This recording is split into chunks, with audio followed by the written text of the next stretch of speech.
Welcome to my YouTube channel എന്റെ വഴികൾ.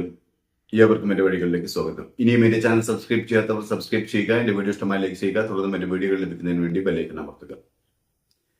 കുറച്ച് ദിവസങ്ങളായി വാർത്തകളിൽ നിറഞ്ഞു നിൽക്കുന്ന വ്യക്തിയാണ് ഡോക്ടർ ഹാരിസ് ചിറക്കൽ. അതായത് തിരുവനന്തപുരം മെഡിക്കൽ കോളേജ് യൂറോളജി വിഭാഗം മേധാവി.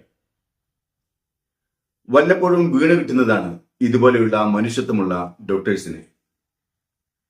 രോഗികളോട് ധീരാനുകമ്പയും സഹാനുഭൂതിയുമുള്ള ദൈവകടാക്ഷവുമുള്ള മനുഷ്യ സ്നേഹികളെ.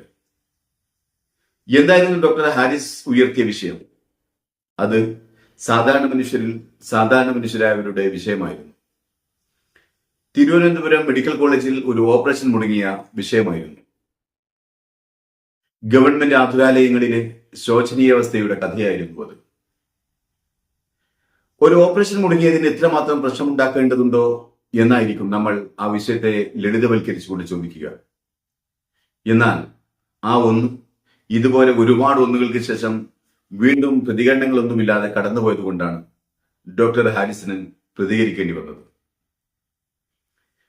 ഡോക്ടർ ഹാരിസ് പറഞ്ഞ ചില വാക്കുകൾ ഓരോ ഗവൺമെന്റ് ജീവനക്കാരനും ചിന്തിച്ചിരുന്നെങ്കിൽ അഭൂതപൂർവമായ വളർച്ച നമ്മുടെ ഓരോ ഡിപ്പാർട്ട്മെന്റുകളിൽ ഉണ്ടാവുകയും ജനങ്ങൾക്ക് ഓരോ ഡിപ്പാർട്ട്മെന്റുകളിലുമുള്ള ജീവനക്കാരോട് അവരറിയിക്കുന്ന ബഹുമാനവും ആദരവും ഉണ്ടാവുകയും ചെയ്യും എന്നതിൽ സംശയമില്ല.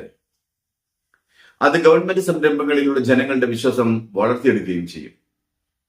ഡോക്ടർ ഹാരിസ് ചിറക്കൽ ഇബ്വിഷേകവുമായി പറഞ്ഞത് അന്ന് ഓപ്പറേഷൻ മുടങ്ങിപ്പോയത് തന്റെ മകന്റെ പ്രായത്തിലുള്ള ഒരു രോഗിയുടേതായിരുന്നു എന്നാണ്.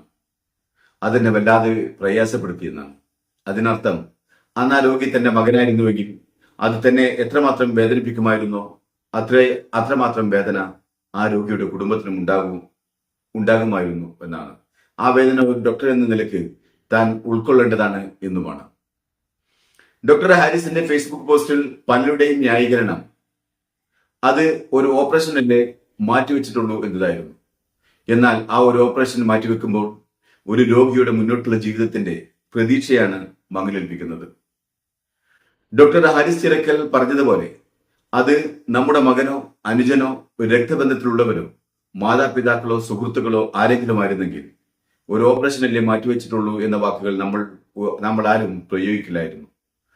ഡോക്ടർ ഹാരിസ് പറഞ്ഞത് യൂറോളജി ഡിപ്പാർട്ട്മെന്റിൽ മാത്രമല്ല, തിരുവനന്തപുരം മെഡിക്കൽ കോളേജിലെ ഒട്ടുമിക്ക ഡിപ്പാർട്ട്മെന്റുകളിലും ഇതുപോലെ പലവിധ ഓപ്പറേഷൻ ഉപകരണങ്ങളുടെ അപര്യാപ്തതയും ആവശ്യങ്ങൾക്കനുസരിച്ചുള്ള ലഭ്യതക്കുറവും ഉണ്ടെന്നാണ്.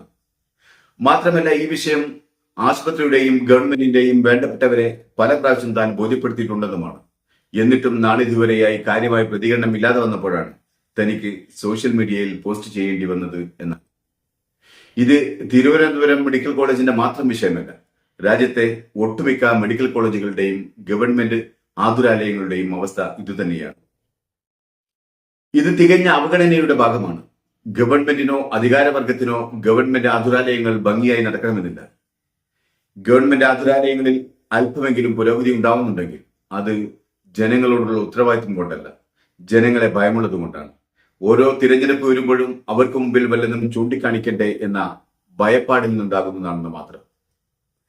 ഇവിടെ ഗവൺമെന്റ് ആതുരാലയങ്ങളെ ആശ്രയിക്കുന്നവരിൽ 90% സ്വകാര്യ ആശുപത്രികളിലെ വലിയ ഫീസ് നൽകാൻ കഴിയാത്തവരാണ്. അവരാണ് ഗവൺമെന്റ് ആശുപത്രികളിലെ തിണ്ണയിലും വരാന്തകളിലും കിടന്ന് കാലം തള്ളി നീക്കുന്നത്. ഇന്ന് വലിയ വലിയ സ്കാനിങ്ങുകളും മറ്റും സാധാരണ ജനങ്ങൾക്ക് കിട്ടണമെങ്കിൽ മെഡിക്കൽ കോളേജുകളെ ആശ്രയിക്കണം. നമ്മുടെ മെഡിക്കൽ കോളേജുകളിൽ രോഗികളുടെ എണ്ണം കൂടുതലും സൗകര്യങ്ങൾ പരിമിതവുമാണ്. അതുകൊണ്ട് തന്നെ രോഗികൾ അത്തരം സ്കാനിങ്ങുകൾക്ക് ദിവസങ്ങളും മാസങ്ങളും കാത്തിരിക്കണം.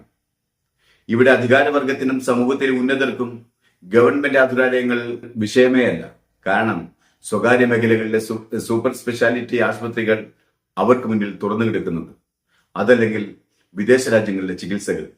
ഇവിടെ നല്ല ചികിത്സ കിട്ടാത്തവർ സാധാരണ മനുഷ്യരാണ്. അവർക്ക് സർക്കാർ ചെലവിൽ സർക്കാർ ഡോക്ടർമാർ നിശ്ചയിക്കുന്ന സമയത്ത് ചികിത്സ കിട്ടിയാൽ കിട്ടും. അതും ഇതുപോലുള്ള ഉപകരണങ്ങൾ പണിമുടക്കിയാൽ മരിച്ചില്ലെങ്കിൽ പിന്നെ കിട്ടും, അത്രയേ ഉള്ളൂ. ഡോക്ടർ ഹാരിസിന് സാധാരണ മനുഷ്യരോടുള്ള പ്രതിബദ്ധതയ്ക്കുള്ള കാരണം അദ്ദേഹം പറയുന്നുണ്ട്. ഒരിക്കൽ വൃക്കരോഗിയായി വന്ന അതേ വ്യക്തിയാണ് പിന്നീട് യൂറോളജി ഡിപ്പാർട്ട്മെന്റിന്റെ മേധാവിയാകുന്നത്. മാത്രമല്ല, ചെറുപ്പം മുതൽ ഗവൺമെന്റ് സ്കൂളുകളിലും കോളേജുകളിലും ഗവൺമെന്റ് മെഡിക്കൽ കോളേജുകളിലും പഠിച്ച വ്യക്തി. ഗവൺമെന്റിനോടും പൊതുസമൂഹത്തോടുമുള്ള കടപ്പാട് അദ്ദേഹത്തിന്റെ വലിയ മനസ്സിന്റെ വെളിച്ചമായി ഡോക്ടർ ഹാരിസ് പറയുന്നുണ്ട്. കൂടെ പഠിച്ച പലരും വിദേശത്തും സ്വകാര്യ ആശുപത്രികളിലുമായി സമ്പന്നരായി. ഞാനിപ്പോഴും സാധാരണ ജീവിതത്തിൽ തന്നെ. എനിക്കും പണം സമ്പാദിക്കാൻ ആഗ്രഹമൊക്കെയുണ്ട്. പക്ഷേ സമൂഹത്തോടുള്ള കടമയും കടപ്പാടും എന്നെ അതിൽ നിന്നും വിലക്കുന്നു.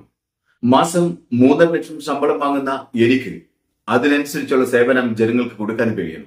വർഷത്തിൽ 360 ദിവസവും ഞായറാഴ്ച ഉൾപ്പെടെ എന്റെ ജീവിതം ഞാൻ രോഗികൾക്കായി മാറ്റിവെക്കുന്നു. അതിനിടയിലാണ് ഉത്തരവാദിത്വ ബോധമില്ലാത്ത അധികാരി വർഗത്തിന്റെ അലംഭാവം കൊണ്ട് കൃത്യവിലോപം ഉണ്ടാകുന്നത്. ഡോക്ടർ ഹാരിസ് ഫേസ്ബുക്കിൽ കുറിച്ച ചില വാക്കുകൾ ഇങ്ങനെയായിരുന്നു.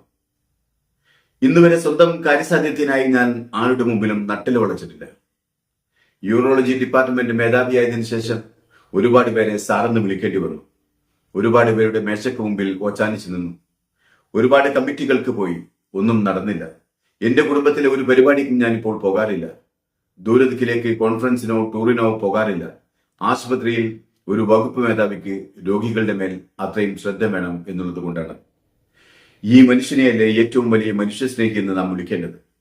ഈ ഡോക്ടറെയല്ലേ ഏറ്റവും നല്ല ആതുരസേവകൻ എന്ന് നാം പറയേണ്ടത്. എന്നിട്ടും ഈ മനുഷ്യനെ ബ്യൂറോക്രസി വളഞ്ഞിട്ട് ആക്രമിക്കുകയാണ്. അധികാരവർഗത്തിന്റെ കൃത്യവിലോപം ചൂണ്ടിക്കാണിച്ചതിന് ബ്യൂറോക്രസിയുടെ ചാട്ടക്കടിക്കും കുരിശുമരണത്തിനും വിധേയമാക്കപ്പെടാനിരിക്കുകയാണ് ഈ മനുഷ്യൻ.